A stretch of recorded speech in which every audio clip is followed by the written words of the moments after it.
काय म्हटलंय? The speed of light in two media m1 m2 are 1.5 into 10 raised to 8 meter per second and 2 into 10 raised to 8 meter per second respectively. असं दिलंय.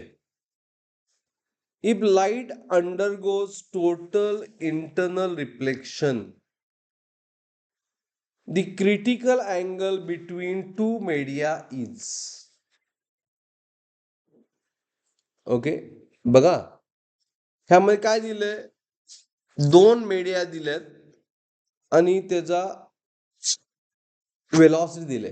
म्हणजे velocity of one media काय आहे?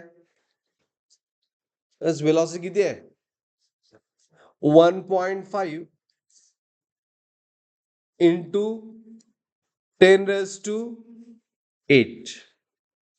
बरोबर, right?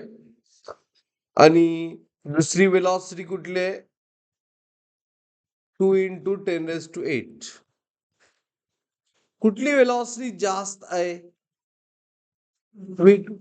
मी V2 कुठलं medium झालं? Rare. And this is denser. बरोबर, म्हणजे लाईट पास कुठून व्हायला पाहिजे? लाईट पास व्हायला पाहिजे from denser to what? Rarer. बरोबर, इज इट राईट? म्हणजेच एन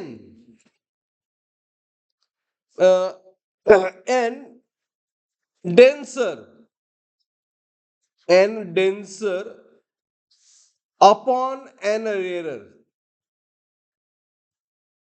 किती येते?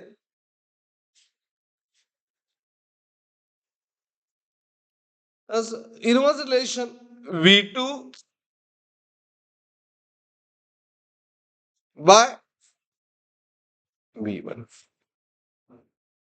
Right? V2 by V1. So V2 किती आलं? 2 into 10 raise to 8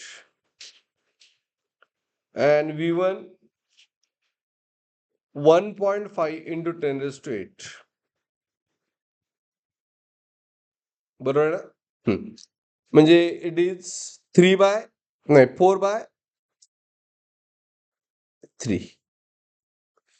this is n find केला. बरोबर आहे की नाही? ओके, डेन्सर मीडियमचं एन असतं. मग फॉर्म्युला कसं आहे आपल्याला फाइंड करायचं? काय क्रिटिकल अँगल म्हणजे साइन आयसीचा फॉर्म्युला काय? साइन आयसी चा फॉर्म्युला काय?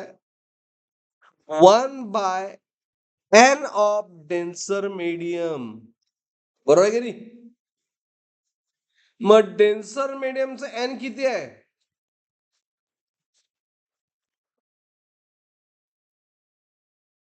डेन्सर मीडियमचं एन आहे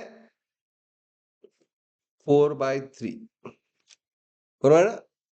मग इट इज नथिंग बट 3/4. आणि त्यामुळे आयसी किती आलं?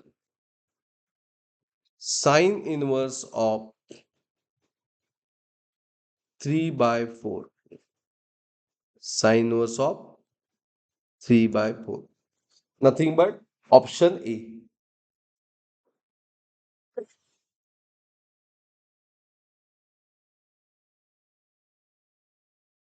वेलॉसिटी आणि एन बरोबर इनवर्स रिलेशन असते, लक्षात ठेवा. इनवर्स रिलेशन उलट.